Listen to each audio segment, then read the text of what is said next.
though, a row over pay that's been going on for more than 10 years has left workers at a Cumbrian hospital with no choice, they say, but to take strike action.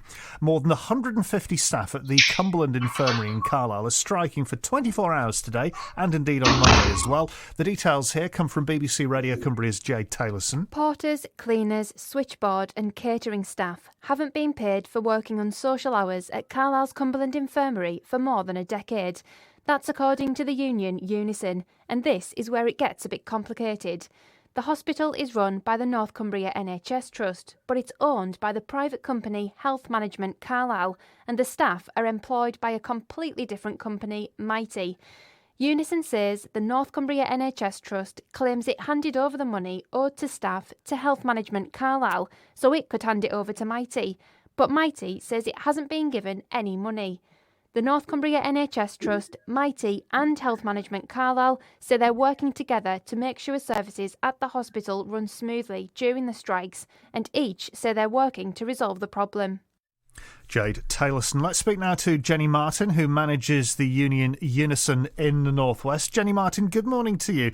The very fact that this pay row has been going on for a decade suggests a failure on all sides, including unions, to resolve this. So why strike now? Good morning. Well, this dispute has always boiled down to an argument about who's responsible for paying the bill. And that's where we've been at for probably for a long time. It's been a bit of a merry-go-round about where the money is and whose responsibility it is to pay. Now, you're correct. This dispute has been going on for 10 years since the PFI contract was agreed in 2010. But last year, in early 2020, the NHS Trust told us, UNISON, that the money had been paid to HMC, which is the management company for the PFI. And that money has never been passed on to the staff. So that obviously then led us into a discussion and debate with the Trust, with HMC, and with Interserve as it was then, about where this money's gone. Because obviously that's public money, and there's an accountability and transparency issue as to why this money has not been passed on in the way that it should have been to these staff. It is a complicated situation, as you've already summed up. It does involve multiple parties who are seemingly passing the blame between them. Ultimately, who is responsible for this situation? Well, ultimately, it's the employer, and the employer now is Mitie. And within these staff's contracts, they're entitled to these unsocial hours enhancements, because what this means is that these workers receive less pay than their colleagues working in other hospitals for the same employer, and also less pay than the NHS workers who do exactly the same jobs, these workers that they're working alongside, because when they work at night or at weekends, they don't get the pay rates that they're entitled to. So that's an employer's issue, and we believe that the buck stops with Mitie now, and that they have to sort this situation out and pay the staff exactly what they're entitled to. Obviously, the employees, your members, believe they have a grievance and a genuine grievance.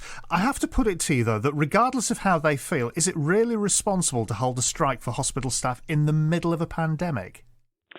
Well, these staff have obviously been our NHS heroes during this pandemic, and they're feeling angry, strong and resolute that they're like pawns in an argument about money, and no one seems to want to pay them what they're entitled to. They feel undervalued by this argument, particularly given the critical role that they've played during the pandemic. Nobody wants to take strike action, and there's never, ever a good time for hospital workers to take strike action. It's always a last resort. But we believe this issue is resolvable. It shouldn't have got 10 years down the line. It shouldn't have got to this stage.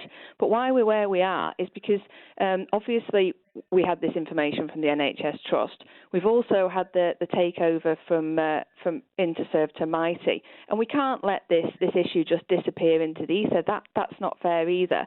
So we believe it's resolvable. We believe that Mitie can afford to pay what these staff are entitled to. Let's not forget, Mitie are a huge company that made $574 million in the last 3 months alone.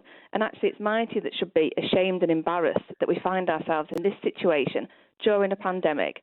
And they could end the strike right now by agreeing to pay what these staff are entitled to. Alongside that, obviously, we're working to ensure that safety is paramount during this time, and the Trust have confirmed their confidence in the plans that we've all worked to put in place to maintain safety during this time. OK, thank you for your thoughts this morning. Jenny Martin, who is the North West Regional Manager for the